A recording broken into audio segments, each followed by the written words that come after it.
Hi hello नमस्कार सर्वांना। तर जसं की मागच्या काही दिवसांपूर्वी म्हणजेच मागच्या आठवड्यामध्ये 8 दिवस झाले मी तुमच्यासोबत शेअर केलं होतं रोबोट म्हणजे जे व्हॅक्यूम क्लीनर असतं तर त्याचं अनबॉक्सिंगचा व्हिडिओ मी तुमच्यासोबत शेअर केला होता। तर आज मी तुमच्यासोबत शेअर करणार आहे की त्याचं लॉग इन वगैरे कसं करायचं, फोनमध्ये ॲप कसं घ्यायचं आणि मग त्याच्या पुढची प्रोसेस। जसं की मी तुम्हाला मागच्या व्हिडिओमध्ये सांगितलं होतं की जर त्यांचे जे टेक्निशियन असतात तर ते आले तर त्यांचे व्हिडिओ मी तुमच्यासोबत शेअर करेल। पण आम्ही ज्या लोकेशनला राहतो तर त्या लोकेशनला त्यांची सर्व्हिस प्रोव्हाइड ते करत नाही। मग त्यामुळे ते ना आपल्याला व्हर्च्युअली म्हणजेच व्हिडिओ कॉल वगैरे व्हॉट्सअपचा त्याच्यावरती ते आपल्याला कनेक्ट करतात आणि तसं ते करतात। पण त्याची सुद्धा आपल्याला अगदीच गरज पडत नाही, कारण की खूप इझी आहे। तुम्हाला जर मोबाईल वगैरे म्हणजे प्ले स्टोअरवरनं ॲप डाउनलोड करून जर काही सिंपल प्रोसेस ज्या असतात तर त्या लॉग इन म्हणजेच करता वगैरे आलं तर एकदम इझी आहे। तर मी सुद्धा तुमच्यासोबत ते शेअर करणार आहे, त्याच्यामुळे तुम्हाला अगदी इझी जाईल आणि ते रिअली खरंच वर्क करते का तर याचा सुद्धा मी तुमच्यासोबत फीडबॅक शेअर करणार आहे। कारण की त्या दिवशी मी फक्त तुमच्यासोबत जे अनबॉक्सिंगचा व्हिडिओ होता तर तो तेवढा शेअर केला होता आणि आता 8 दिवस वापरल्यानंतर त्याचा संपूर्ण जो फीडबॅक आहे तर तो मी तुमच्यासोबत खरोखर वर्क करते की नाही याचा संपूर्ण व्हिडिओ शेवटपर्यंत शेअर करणार आहे, तर नक्की बघा। तर सगळ्यात आधी आपण आता बघणार आहोत की व्हॅक्यूम क्लीनरचं जे इकोवॅक्स कंपनीचं आपण घेतलेलं आहे तर ते कशा प्रकारे त्याचं ॲप वगैरे डाउनलोड करायचं। तर चला मी तुम्हाला बॅक कॅमेऱ्याने दुसऱ्या फोनमधून दाखवते। तर आता सगळ्यात आधी आपल्याला प्ले स्टोअरमधून इकोवॅक्सचं जे ॲप असतं ना तर ते डाउनलोड करायचं आहे। तर प्ले स्टोअर ओपन केलं आणि इथे मी इकोवॅक्स होम असं सर्च केलं तर इथं बघा हे अशा प्रकारचं हे जे ॲप आहे ना तर हे आपल्याला इन्स्टॉल करावं लागतं। आता ऑलरेडी मी फोनमध्ये इन्स्टॉल केलेलं आहे, तर आता डायरेक्ट आपण ओपन करणार आहोत। त्यानंतर सगळ्यात आधी ते आपल्याला ना विचारतात म्हणजेच जे लॉग इन ID वगैरे असतो ना तर ते आपल्याला लॉग इन करावं लागतो आपल्या मेल IDने। म्हणजेच तेव्हा अशा प्रकारे ना हे इथे जे आहे तर हे असं नाव वगैरे आपल्याला हे मॅन्युअली आपण टाकू शकतो। तर अशा प्रकारचं जे आहे हे असं होतं ॲप ओपन आणि त्यानंतर मग तिथं ना एक स्कॅनर येतं, तर त्या स्कॅनरने कुठला कोड स्कॅन करायचा तर ते दाखवते। तर इथं बघू शकता हा असा जो स्कॅनर आहे ना तर याच्यावरती क्लिक करावं लागतं आणि नंतर ह्या स्कॅनरने ओपन करून आपल्याला ह्या रोबोटवरती ना हा जो असा स्कॅनर आहे ना तर त्याच्यावरती आपल्याला तो स्कॅनर स्कॅन करावा लागतो आणि त्यानंतर मग इथं जे हे पॉवर ऑनचं बटन आहे ना हे पॉवर ऑनचं बटन आपल्याला दाबावं लागतं आणि त्यानंतर हे जे 2 बटन आहे हे आणि हे तर हे दोघं बटन आपल्याला सेम टाईमला 3 सेकंद प्रेस करून ठेवावे लागतात। त्यानंतर हा रोबोट स्टार्ट होतो। तर असं काहीशी ही प्रोसेस आहे आणि त्यानंतर जेव्हा तुम्ही सेकंड टाईम स्टार्ट करतात जर तुमच्या फोनमध्ये चालू वगैरे ॲप झालेला नसेल तर सगळ्यात आधी जेव्हा हे रोबोट स्टार्ट होतं तर तेव्हा हे पूर्ण घरामध्ये जेव्हा फर्स्ट टाईम फिरतं तर ते क्लिनिंगसुद्धा करतं आणि संपूर्ण घराचा जो मॅप आहे तर तो सुद्धा ते घेतं। म्हणजेच मॅप घेण्यासाठी आपल्याला वेगळी काहीही प्रोसेस करावी लागत नाही आणि जेव्हा तुम्ही चार्जिंग वगैरे लावतात तर चार्जिंगचे एकच ठिकाण ठेवा आणि तिथूनच त्याला स्टार्ट करा, म्हणजेच तेव्हा त्याची संपूर्ण मॅप घेणं पूर्ण होईल किंवा त्याची क्लिनिंग प्रोसेस संपूर्ण पूर्ण होईल तेव्हा मग ते ॲटोमॅटिक त्याच्या चार्जिंग स्टेशनवरती येतं आणि चार्जिंग ॲटोमॅटिक चालू होते।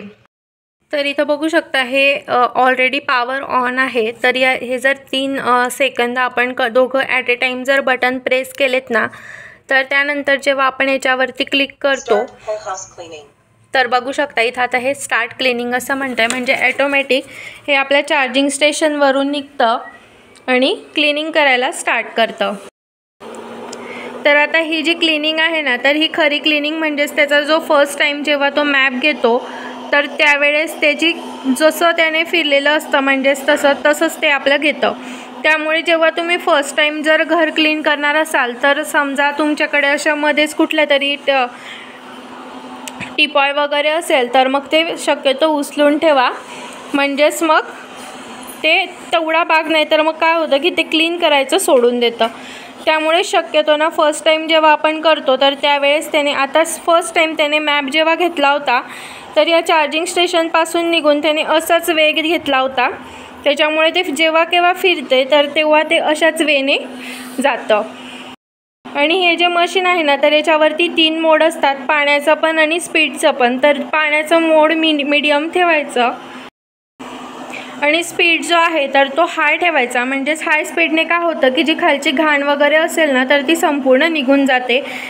आणि जर तुम्हाला काही याच्यापेक्षाही जर तुम्हाला घरी काही जमत नसेल आणि जर तुम्ही सर्व्हिस प्रोव्हायडरच्या लोकेशनला जर राहत नसाल तर व्हर्च्युअलीसुद्धा म्हणजेच व्हॉट्सअपवरती व्हिडिओ कॉल वगैरे करूनसुद्धा ते आपल्याला इन्फॉर्मेशन देतात. तर इथे बघा त्याने व्यवस्थित मॅप घेतलेला होता, तर अगदी कोपरे वगैरे सगळं ते व्यवस्थित अशा प्रकारचं क्लीन करतं.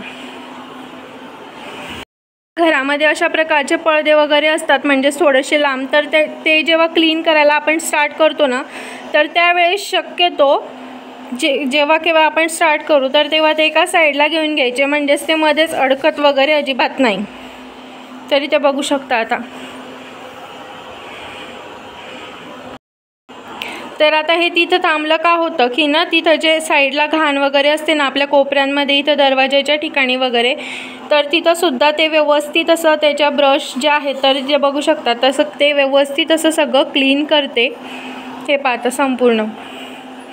आता काय करेल, ते कोपरे वगैरे सगळे क्लीन केले की मग ह्या रूममध्ये ते परत फिरेल. म्हणजेच इकडची जी साईड आहे तर ती बाकी म्हणजे पूर्ण रूम, फक्त ते स्टार्टिंगला तिकडे जाऊन तेवढं तिकडचे कोपरे आणि इकडचे 2 कोपरे केल्यानंतर मग हे असं येऊन असं संपूर्ण जे घर आहे तर ते क्लीन करते. आणि हो, आता आमच्या घरामध्ये ना 2 बेड आहेत, तर एका बेडला ना खूप हाईट आहे त्याच्यामुळे ते इझिली त्याच्या खाली जातं. पण दुसरा जो बेड आहे तर त्याची जी समोरची साईड आहे ना तर ती साईडने थोडी हाईट कमी आहे, मग त्याच्यामुळे ते मशीनला आतमध्ये जाता येत नाही. तर त्याने फर्स्ट टाईम जेव्हा मॅप घेतला होता ना तर तेव्हा त्याने बरोबर मॅप घेतला, कारण इकडनं जाता येत नाही तर तिकडच्या साईडने त्याने ट्राय जेव्हा केलं जाताना तर तिकडनं त्याला जाता येतं दुसऱ्या बेडच्या इकडे. तर त्याच्यामुळे ते जेव्हा केव्हा क्लिनिंग करतं तर तेव्हा ती साईड जी आहे तर ती तिकडच्या साईडने ती क्लीन होते. म्हणजेच दोघी बेडचे जर एका साईडने थोडीशी जर हाईट जास्त असेल ना तर ते त्या मॅप घेताना त्याला बरोबर समजतं आणि मग ते व्यवस्थित सगळं असं क्लीन होते. तर आता इथे बघा सुद्धा, इथे चार्जिंग स्टेशनवरती होतं ना तर तेव्हा पण ते इकडचं न घेता तिथे सगळं व्यवस्थित ती क्लीन करते पहिले आणि मग सगळं इकडे पुढे जाईल. म्हणजे जेव्हा आता हे बघा आहे ना असं सरळ जातं आहे, तर सरळ जाताना ते झाडतं पण एकचदा आणि पुसतं पण ॲट अ टाईम, म्हणजे सेम टाईम ते दोघी काम करते.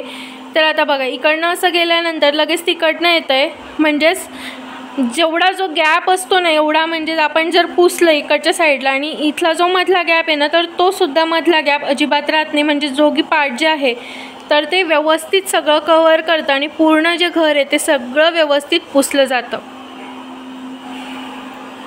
पण हो, बऱ्याचदा आपण टॉयलेट बाथरूम जवळ बाहेरच्या साईडला पायदान वगैरे टाकतो, तर हे जेव्हा क्लिनिंग करायला स्टार्ट करतं तर तेव्हा ते पायदान वगैरे आपल्याला उचलून ठेवावे लागतात. कारण की काय होतं, नाहीतर ते ब्रशचे जे आहे तर त्याच्यामध्ये ते अडकतं आणि मग ते तिथंच एकाच ठिकाणी थांबतं. म्हणजेच ते एक उचलायचं ते एक ट्राय करतं एक प्रकारे. त्याच्यामुळे जेव्हा केव्हा आपल्याला क्लिनिंग स्टार्ट करावी लागते तर घरामध्ये जर खाली कुठल्या वस्तू वगैरे पडलेल्या असतील तर त्या व्यवस्थित सगळ्या उचलून ठेवावे लागतात, म्हणजेच ते मध्येच अडकत वगैरे नाही. नाहीतर मग जर अडकलं तर आपल्याला त्याला स्वतः साईडला करावं लागतं, किंवा त्या ब्रशमध्ये जर पिशवी वगैरे काही अडकली तर मग ते तिथेच थांबतं आणि ॲटोमॅटिक बंद होऊन जातं.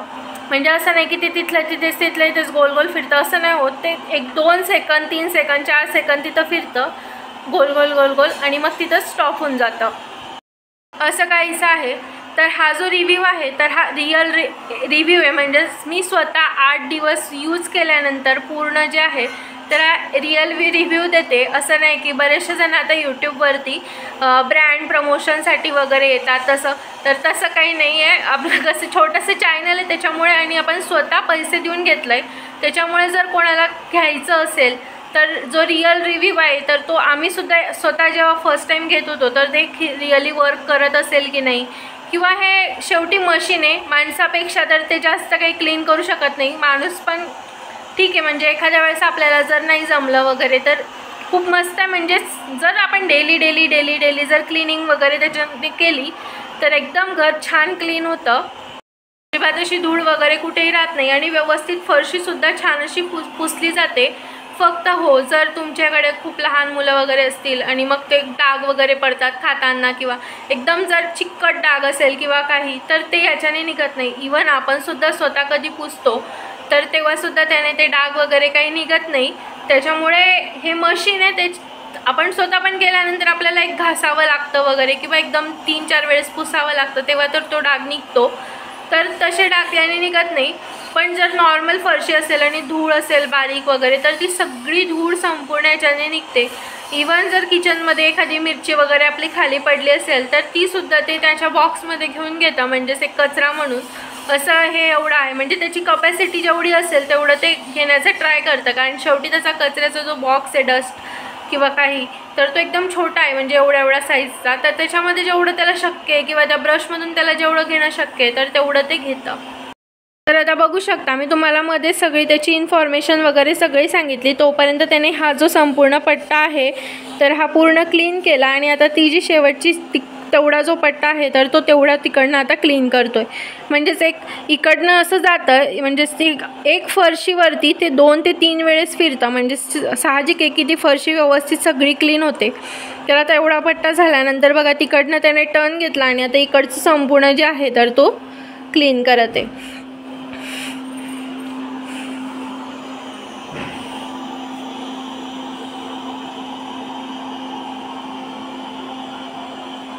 म्हणजेच त्याला जेवढं शक्य आहे. तर आता तिथं थोडंसं जे आहे तर कॉर्नर आहेत वगैरे, त्याच्यामुळे ते ना थोडंसं हळू स्लो फिरतं आहे आणि तिथं जे आहे तर तिथं सोफ्याच्या इथं ना थोडंसं असं बाहेर आलेलं आहे. तर त्याने थोडंसं टर्न घेतला, जसं की तुम्ही व्हिडिओमध्ये बघितलंच, थोडंसं असं साईडला झालं. कारण मॅप घेताना तेव्हा ते तसंच होतं, त्याच्यामुळे त्याच्या जे मॅप असा निघतो ना, जसं आपण घराचा वगैरे प्लॅन काढतो तर तो तसाच त्याच्यामध्ये सेव्ह होतो. आणि हो, आपण जेव्हा घर वगैरे पुसतो तर त्याच्यामध्ये फिनाईल वगैरे टाकतो, तर याच्यामध्ये फिनाईल वगैरे आपल्याला अजिबात टाकता येत नाही, कारण हे शेवटी रोबोट आहे किंवा एक इलेक्ट्रॉनिक डिव्हाइस आहे असं म्हटलं तरी चालेल. तर आपल्याला याच्यामध्ये फिनाईल वगैरे अजिबात टाकता येत नाही. आणि हो, जे पाणी वगैरे आपण टाकतो तर जे पाणी आपण पितो म्हणजेच फिल्टरचं वगैरे, तर त्या पाण्याचा आपल्याला याच्यामध्ये टाकण्यासाठी वापर करायचा आहे. जे ते नाही की आपण जे अशुद्ध पाणी म्हणजेच किंवा आपण रोजच्या वापरामध्ये जे वापरतो तर त्या पाण्याचा आपल्याला यामध्ये वापर करायचा नाही आहे. तर बघू शकता आता इथं जेव्हा होतं ना तर हे सगळं संपूर्ण त्याने क्लीन केलं आणि हे संपूर्ण असं जे आहे तर ते पूर्ण फिरते. तर आता मार्केटमध्ये ना बऱ्याचशा ब्रँडचे, म्हणजे जसं की अगारो, इकोवॅक्स, नंतर अजून 2-3 आहेत, काहीतरी उबेरा काहीतरी असं आहे, तर त्या ब्रँडचे सुद्धा आलेले आहेत. तर त्या ब्रँडचं तर मला माहीत नाही, पण हे इकोवॅक्स कंपनीचं जे आहे रोबोट व्हॅक्यूम क्लीनर, तर ते खूप छान असं वर्क करते. म्हणजेच जर तुम्ही डेली जर लावलं ना आणि जर तुमच्या घरामध्ये लहान मुलं वगैरे असं नसतील किंवा जर तुमच्या घरामध्ये जास्तीत जास्त असं खूप चिकट डाग किंवा घाण अशी जर नसेल, चिकट डाग म्हणजे जर असे भाजीचे वगैरे जेवताना डाग पडलेले असतील तर ते आपण तेव्हा असंही पुसून घेतो. तर ते जर नसतील तर नॉर्मली घर खूप छान असं क्लीन होतं. आणि आता जेव्हा मी बोलते ना तर तेव्हासुद्धा ते म्हणजेच मधून मी तुम्हाला असं फ्रंट कॅमेराने शूट करून इन्फॉर्मेशन सांगते, त्याच्यामुळे तुम्हाला त्याचा थोडासा आवाज येत असेल. आणि आवाजसुद्धा ना असा खूप जास्त असा येत नाही. आता हा जो आवाज येतो आहे हा सगळ्यात हाय स्पीडवरती लावला आहे, म्हणजे जी क्लिनिंगची प्रोसेस आहे ना तर ती सगळ्यात हाय प्रोसेसवरती, म्हणून त्याचा एवढा आवाज येतो आहे. जर तुम्ही नॉर्मल किंवा मीडियमवरती जर ठेवलं, म्हणजेच एकदम स्लो किंवा मीडियमवरती जर ठेवलं तर त्याचा एवढा अजिबात आवाज येत नाही. पण जी क्लिनिंग आहे तर तेवढी खास होत नाही, त्याच्यामुळे केव्हाही हाय स्पीडवरतीच ठेवायचं, म्हणजेच क्लिनिंग जी आहे तर ती खूप छान होते. म्हणजेच त्याची एअरने ना ती सगळा कचरा असा छान कॅप्चर होतो, म्हणजे एकदम बारीक वगैरे धूळ जी असेल ती. तर आता इथे बघा हे संपूर्ण जे आहे तर हे क्लीन झालं. आणि आता इथे जे आहे तर इथं कोपरे वगैरे असतात ना, जसं की हे कोपरा आहे इथं, तर हे कोपरेसुद्धा ते व्यवस्थित सगळं असं क्लीन करतं. इवन आपला जो पोछा वगैरे असतो ना तर तो सुद्धा बऱ्यापैकी तिथपर्यंत जात नाही. हे बघा तिथं जी धूळ वगैरे असते ना तर ती सगळी धूळ वगैरे होते. तर आता जे घर आमचं दिसतंय ना, हे घर सगळं मागच्या 8 दिवसापासून फक्त ह्या रोबोटनेच क्लीन केलं आहे. आम्ही अजिबात झाडू वगैरे मारलेला नाही आहे किंवा पोछासुद्धा मारलेला नाही आहे. जेवढं त्याला शक्य असेल म्हणजेच त्याच्या ज्या हाईटनुसार जर त्याला मध्ये जाता येत असेल तर ते सगळीकडे जातं. फक्त जेव्हा मॅप घेतो तर तेव्हा व्यवस्थित सगळं घर संपूर्ण त्याला दाखवायचं, म्हणजेच तो मॅप त्याच्यामध्ये सेव्ह होतो आणि मग ते संपूर्ण त्या ठिकाणी व्यवस्थित असं फिरतं. आणि असं नाही की तुम्ही तिथं बटन दाबूनच त्याला चालू करू शकता, तर मोबाईलमध्ये सुद्धा ना आपल्या संपूर्ण जी प्रोसेस झाली ना की त्यानंतर मोबाईलवरती स्टार्ट असं येतं. मग जेव्हा ते स्टार्ट येतं तर आपण सिम्पल एक क्लिक केलं की स्टार्ट. तर स्टार्ट केल्यानंतर तुम्ही जरी कुठल्याही बाहेर असाल किंवा कुठे असेल तर तरी ते स्टार्ट ऑटोमॅटिक होतं, असं काहीच आहे. तर अशा प्रकारे ना याचा आवाज वगैरे येत नाही, ते एक आहे. कारण की आपण जे स्वस्तवाले जे व्हॅक्यूम क्लीनर घेतो मोठ्या प्रकारचे ते, तर त्यांचा आवाज खूप येतो, म्हणजे जे सोफे वगैरे आपण क्लीन करण्यासाठी घेतो त्या प्रकारचे. आणि याची जी प्राईस आहे ना तर ती 20 ते 21 हजारामध्ये तुम्हाला हे मिळते, अगदी कमी प्राईजमध्ये. म्हणजे आता इवन असं जे की आपण जर घरामध्ये कामाला वगैरे बाई लावतो, म्हणजे ज्या मावशी असतात त्या लावतो, तर त्यासुद्धा महिन्याला 1000-2000 रुपये तरी घेतात ॲटलिस्ट. म्हणजे सिटीमध्ये जर राहत असाल तर 1000 रुपये तर घेतातच. तर त्यांच्यापेक्षा तरी नक्कीच हे छान काम करतं, कारण की ते झाडू कुठे लावतात, नाही लावत, लावला तर लावला, नाही लावला. आणि सुट्टीसुद्धा मधून 4 महिन्यातून 3-4 दिवस तर घेतातच. तर त्याच्यापेक्षा हे खूप छान आहे. जर तुम्ही डेली यूज केलं म्हणजेच डेली वगैरे लावलं तर अजिबात, किंवा जर तुमच्या घरामध्ये खूप घाण होत असेल किंवा खूप जास्त माणसं असतील तर काय करायचं, एक टाईम सकाळी लावायचं आणि संध्याकाळीसुद्धा लावू शकता, किंवा ॲट अ टाईम तुम्ही 2 वेळा जरी लावलं तरीसुद्धा चालेल. असं काही नाही त्याला, फक्त त्याला एक थोडा वेळ चार्ज होऊ द्यायचं, एखादी तास. मग काय होतं की त्याची चार्जिंग वगैरे झाली की ते छान वर्क करतं. आणि जिथं त्याचा मॅप क्लोज होतो, म्हणजेच जेव्हा आपण फर्स्ट टाईम मॅप काढलेला असतो आणि जेव्हा तिथं तो मॅप संपतो, म्हणजे संपूर्ण घराचा जो मॅप येतो तो निघून जातो, तर त्याच ठिकाणी जेव्हा आपण नेक्स्ट टाईम किंवा जेव्हा केव्हाही आपण लावतो तर त्या रूममध्ये गेल्यानंतर जिथे क्लोज झालं आहे तर तिथंच ते क्लिनिंग प्रोसेस थांबते आणि ते म्हणतं क्लिनिंग कम्प्लिटेड. आणि तेव्हा ते हे जे चार्जिंग स्टेशन मी तुम्हाला दाखवलं तर ते चार्जिंग स्टेशनवरती ॲटोमॅटिक येतं आणि क्लिनिंग प्रोसेस चालू होते. तर अशा प्रकारे हे संपूर्ण जे इकोवॅक्स कंपनीचं रोबोट व्हॅक्यूम क्लीनर जे आहे तर ते अशा प्रकारे वर्क करतं. तर हा जो एक्सपिरियन्स आहे संपूर्ण, जे काही मी तुम्हाला इन्फॉर्मेशन सांगितली, तर ती संपूर्ण इन्फॉर्मेशन सगळी रिअल आहे. म्हणजेच असं नाही की ब्रँड आहे वगैरे त्याच्यामुळे मग तुम्हाला काहीतरी शेअर करायचं, असं नाही. हा रिअल एक्सपिरियन्स आहे, त्याच्यामुळे मी तुमच्यासोबत शेअर करते. जर तुम्हाला घ्यायचं असेल तर तुम्ही घेऊ शकता, कुठल्याही कंपनीचं घ्या. पण ह्या कंपनीचं माहिती म्हणून मी तुम्हाला सांगते, खूप साऱ्या कंपनीचे हे सेम दिसतात पण अगारोचे वगैरे ते सुद्धा येतात. अगारोचं नाही माहीत कुठल्या कसं वर्क वगैरे करते, पण हे इकोवॅक्स कंपनीचं तरी खूप छान असं वर्क करतं आहे. आणि त्याची 1 वर्षाची गॅरंटी वॉरंटीसुद्धा येते. त्याच्यामुळे जर तुम्हाला काही प्रॉब्लेम येत असला तर पीस टू पीस रिप्लेससुद्धा ते आपल्याला करून देतात. तर चला तर मग मंडळींनो, तुम्हाला हा व्हिडिओ कसा वाटला हे मला कॉमेंटमध्ये नक्की सांगा. आणि व्हिडिओ आवडला असेल तर लाईक करा, शेअर करा आणि चॅनलवर नवीन असाल तर सबस्क्राईब करा.